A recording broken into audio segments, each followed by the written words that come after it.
بسم اللہ الرحمن الرحیم۔ سابقین کے لیے نعمتیں، فہرست موضوعات تفہیم القرآن، جلد پنجم، عنوان آخرت،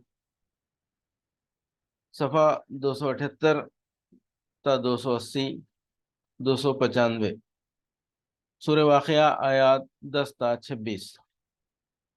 والسابقون السابقون اولئک المقربون فی جنات النعیم ثلۃ من الاولین وخلیل من الآخرین علی سرر موضونہ متکئین علیہا متقابلین یطوف علیہم ولدان مخلدون بأكواب وأباريخ وكأس من معين لا يصدعون عنها ولا ينزفون وفاكهة مما يتخيرون ولحم طير مما يشتهون وحور عين كأمثال اللؤلؤ المكنون جزاء بما كانوا يعملون لا يسمعون فيها لغوا ولا تعصيما إلا قيلا سلاما سلاما۔ اور آگے والے تو پھر آگے والے ہی ہیں، وہی تو مقرب لوگ ہیں، نعمت بھری جنتوں میں رہیں گے، اگلوں میں سے بہت ہوں گے اور پچھلوں میں سے کم، مرصع تختوں پر تکیے لگائے آمنے سامنے بیٹھیں گے، ان کی مجلسوں میں ابدی لڑکے شراب چشمے جاری سے لبریز پیالے اور کنٹر اور ساغر لیے دوڑتے پھرتے ہوں گے، جسے پی کر نہ ان کا سر چکرائے گا نہ ان کی عقل میں فطور آئے گا، اور وہ ان کے سامنے طرح طرح کے لذیذ پھل پیش کریں گے کہ جسے چاہیں چن لیں، اور پرندوں کا گوشت پیش کریں گے کہ جس پرندے کا چاہیں استعمال کریں، اور ان کے لیے خوبصورت آنکھوں والی حوریں ہوں گی، ایسی حسین جیسے چھپا کر رکھے ہوئے موتی۔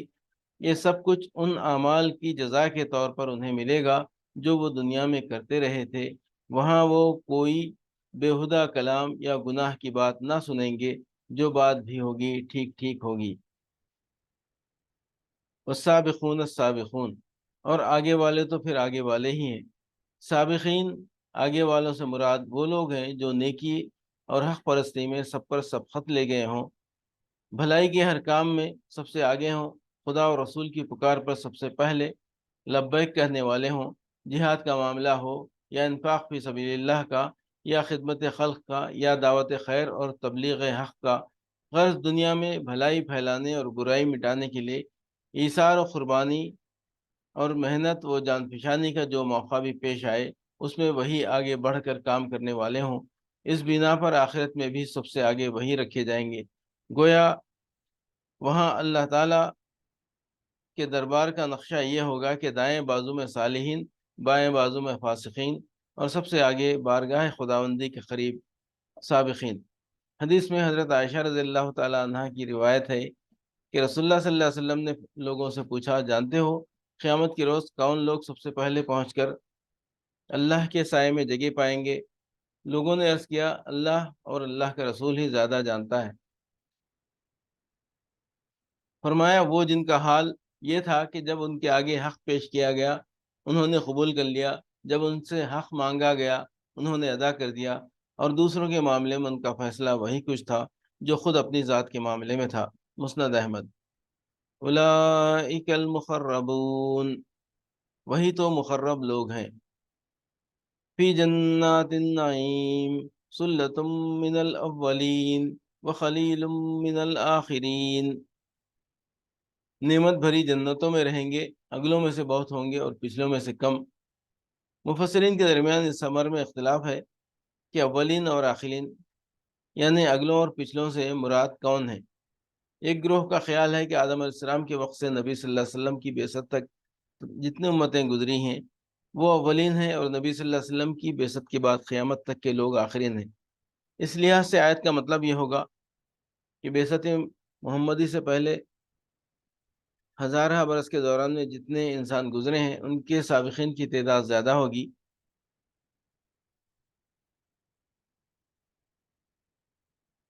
اور حضور صلی اللہ علیہ وسلم کی بعثت کے بعد سے قیامت تک کے آنے والے انسانوں میں سے جو لوگ سابقین کا مرتبہ پائیں گے ان کی تعداد کم ہوگی۔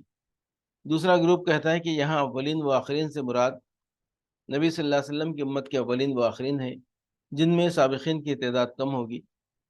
تیسرا گروہ کہتا ہے کہ اس سے مراد ہر نبی کی امت کے اولین و آخرین ہیں، یعنی ہر نبی کے ابتدائی پیرووں میں سابقین بہت ہوں گے اور بعد کے آنے والوں میں وہ کم پائے جائیں گے۔ آیت کے الفاظ ان تینوں مفہوموں کے حامل ہیں۔ بعید نہیں کہ یہ تینوں ہی صحیح ہوں، کیونکہ در حقیقت ان میں کوئی تضاد نہیں ہے۔ ان کے علاوہ ایک اور مطلب بھی ان الفاظ سے نکلتا ہے، اور وہ بھی صحیح ہے، کہ ہر پہلے دور میں انسانی آبادی کے اندر سابقین کا تناسب زیادہ ہوگا اور بعد کے دور میں ان کا تناسب کم نکلے گا، اس لیے کہ انسانی آبادی جس رفتار سے بڑھتی ہے، سبقت فی الخیرات کرنے والوں کی تعداد اسی رفتار سے نہیں بڑھتی۔ گنتی کے اعتبار سے یہ لوگ چاہیں پہلے دور کے سابقین سے تعداد میں زیادہ ہوں، لیکن بحیثیت مجموعی دنیا کی آبادی کے مقابلے میں ان کا تناسب گھٹتا ہی چلا جاتا ہے۔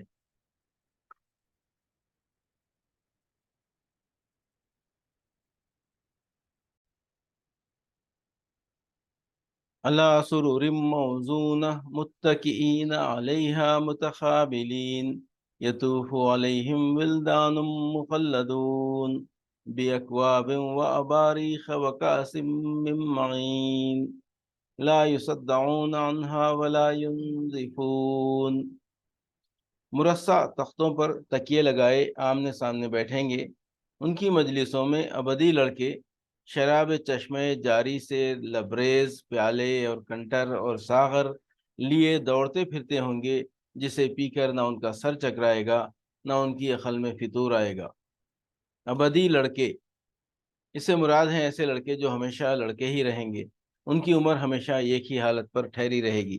حضرت علی رضی اللہ عنہ اور حضرت حسن بصری رحمۃ اللہ علیہ فرماتے ہیں کہ یہ اہل دنیا کے وہ بچے ہیں جو بالغ ہونے سے پہلے مر گئے، اس لیے نہ ان کی کچھ نیکیاں ہوں گی کہ ان کی جزا پائیں، اور نہ بدیاں ہوں گی کہ ان کی سزا پائیں، لیکن ظاہر بات ہے کہ اس سے مراد صرف وہی اہل دنیا ہو سکتے ہیں جن کو جنت نصیب نہ ہوئی ہو۔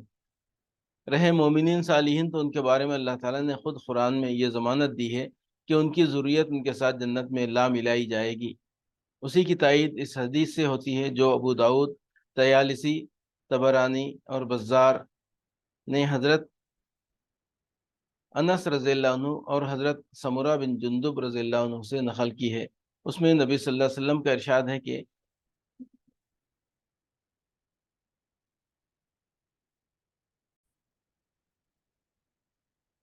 مشرکین کے بچے اہل جنت کے خادم ہوں گے۔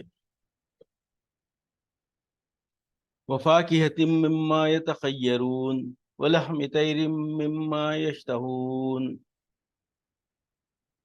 اور وہ ان کے سامنے طرح طرح کے لذیذ پھل پیش کریں گے کہ جسے چاہیں چن لیں، اور پرندوں کا گوشت پیش کریں گے کہ جس پرندے کا چاہیں استعمال کریں۔ اس آیت میں اہل جنت کو مطلقاً ہر قسم کا گوشت دیے جانے کا ذکر ہے، اور سورہ واقعہ آیت 21 میں فرمایا گیا ہے کہ پرندوں کے گوشت سے ان کی تواضع کی جائے گی۔ اس گوشت کی نوعیت ہمیں ٹھیک ٹھیک معلوم نہیں ہے، مگر جس طرح قرآن کی بعض تصریحات اور بعض احادیث میں جنت کے دودھ کے متعلق بتایا گیا ہے کہ وہ جانوروں کے تھنوں سے نکلا ہوا نہ ہوگا، اور جنت کے شہد کے متعلق بتایا گیا ہے کہ وہ مکھیوں کا بنایا ہوا نہ ہوگا، اور جنت کی شراب کے متعلق بتایا گیا ہے کہ وہ پھلوں کو سڑا کر کشید کی ہوئی نہ ہوگی، بلکہ اللہ کی قدرت سے یہ چیزیں چشموں سے نکلیں گی اور نہروں میں بہیں گی۔ اس سے یہ قیاس کیا جا سکتا ہے کہ جنت کا گوشت بھی جانوروں کا ذبیحہ نہ ہوگا، بلکہ یہ بھی قدرتی طور پر پیدا ہوگا، جو خدا زمین کی مادوں سے براہ راست دودھ اور شہد اور شراب پیدا کر سکتا ہے۔ اس کی قدرت سے یہ بعید نہیں ہے کہ انہی مادوں سے ہر طرح کا لذیذ ترین گوشت پیدا کر دے جو جانوروں کے گوشت سے بھی اپنی لذت میں بڑھ کر ہو۔ وحور عین کامثال اللؤلؤ المکنون، اور ان کے لیے خوبصورت آنکھوں والی حوریں ہوں گی، ایسی حسین جیسے چھپا کر رکھے ہوئے موتی۔ بعید نہیں کہ یہ وہ لڑکیاں ہوں جو دنیا میں سن رشد کو پہنچنے سے پہلے مر گئی ہوں اور جن کے والدین جنت میں جانے کے مستحق نہ ہوئے ہوں۔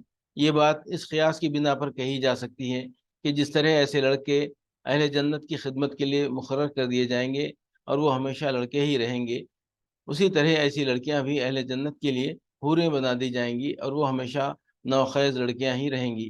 واللہ عالم بالصواب۔ اصل الفاظ ہیں حور عین۔ حور جمع ہے حورا کی، اور حورا عربی زبان میں گوری عورت کو کہتے ہیں، اور عین جمع ہے عینا کی، اور یہ لفظ بڑی بڑی آنکھوں والی عورت کے لیے بولا جاتا ہے۔ حور کی تشریح کے لیے ملاحظہ ہو تفہیم القرآن جلد 4، تفسیر سورہ صافات حاشیہ 28-29، اور سورہ دخان حاشیہ 42۔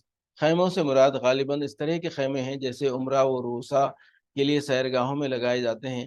اغلب یہ ہے کہ اہل جنت کی بیویاں ان کے ساتھ ان کے خسروں میں رہیں گی، اور ان کی سیرگاہوں میں جگہ جگہ خیمے لگے ہوں گے جن میں حوریں ان کے لیے لطف و لذت کا سامان فراہم کریں گی۔ ہمارے اس قیاس کی بنا یہ ہے کہ پہلے خوبصورت اور خوبصورت بیویوں کا ذکر کیا جا چکا ہے، اس کے بعد اب حوروں کا ذکر الگ کرنے کے معنی یہ ہے کہ یہ ان بیویوں سے مختلف قسم کی خواتین ہوں گی۔ اس قیاس کو مزید تقویت اس حدیث سے حاصل ہوتی ہے جو حضرت ام سلمہ سے مروی ہے۔ وہ فرماتی ہیں کہ میں نے رسول اللہ صلی اللہ علیہ وسلم سے پوچھا، یا رسول اللہ، دنیا کی عورتیں بہتر ہیں یا حوریں؟ حضور نے جواب دیا، دنیا کی عورتوں کو حوروں پر وہی فضیلت حاصل ہے جو ابرے کو استر پر ہوتی ہے۔ میں نے پوچھا کس بنا پر؟ فرمایا اس لیے کہ ان عورتوں نے نمازیں پڑھی ہیں، روزے رکھی ہیں، عبادتیں کی ہیں۔ طبرانی۔ اس سے معلوم ہوا کہ اہل جنت کی بیویاں تو وہ خواتین ہوں گی جو دنیا میں ایمان لائیں اور اعمال صالحہ کرتے ہوئے دنیا سے رخصت ہوئیں۔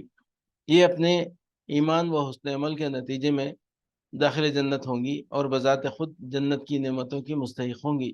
یہ اپنی مرضی اور پسند کے مطابق یا تو اپنے سابق شوہروں کی بیویاں بنیں گی اگر وہ بھی جنتی ہوں، یا پھر اللہ تعالیٰ کسی دوسرے جنتی سے انہیں بیاہ دے گا، جبکہ وہ دونوں ایک دوسرے کی رفاقت پسند کریں۔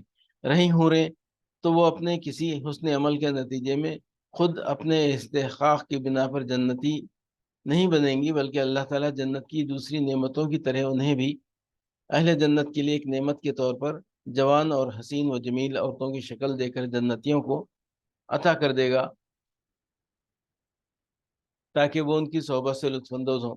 لیکن بہرحال یہ جن و پری قسم کی مخلوق نہ ہوں گی، کیونکہ انسان کبھی صحبت ناجنس سے مانوس نہیں ہو سکتا۔ اس لیے اغلب یہ ہے کہ یہ وہ معصوم لڑکیاں ہوں گی جو نابالغی کی حالت میں فوت ہو گئیں اور ان کے والدین جنت کے مستحق نہ ہوئے کہ وہ ان کی ذریت کی حیثیت سے جنت میں ان کے ساتھ رکھی جائیں۔ جزاء بما كانوا يعملون لا يسمعون فيها لغوا ولا تأثیما۔ یہ سب کچھ ان اعمال کی جزا کے طور پر انہیں ملے گا جو وہ دنیا میں کرتے رہے تھے۔ وہاں وہ کوئی بیہودہ کلام یا گناہ کی بات نہ سنیں گے۔ یہ جنت کی بڑی نعمتوں میں سے ایک ہے جسے قرآن مجید میں متعدد مقامات پر بیان کیا گیا ہے کہ انسان کے کان وہاں بیہودگی یا وہ گوئی، جھوٹ، غیبت، چغلی، بہتان، گالی، لاف و گزاف، طنز، تمسخر اور طعن و تشنیع کی باتیں سننے سے محفوظ ہوں گی۔ وہ بد زبان اور بدتمیز لوگوں کی سوسائٹی نہ ہوگی جس میں لوگ ایک دوسرے پر کیچڑ اچھالیں۔ وہ شریف اور مہذب لوگوں کا معاشرہ ہوگا جس کے اندر یہ لغویات ناپید ہوں گی۔ اگر کسی شخص کو اللہ نے کچھ بھی شائستگی اور مزاح سلیم سے نوازا ہو تو وہ اچھی طرح محسوس کر سکتا ہے کہ دنیاوی زندگی کا یہ کتنا بڑا عذاب ہے جس سے انسان کو جنت میں نجات پانے کی امید دلائی گئی ہے۔ اللہ قیلاً سلاماً سلامہ، جو بات بھی ہوگی ٹھیک ٹھیک ہوگی۔ اصل الفاظ ہیں اللہ قیلاً سلاماً سلامہ۔ بعض مفسرین و مترجمین نے اس کا مطلب یہ لیا ہے کہ وہاں ہر طرف سلام سلام ہی کی آوازیں سننے میں آئیں گی، لیکن صحیح بات یہ ہے کہ اس سے مراد ہے قول سلیم، یعنی ایسی گفتگو جو عیوب کلام سے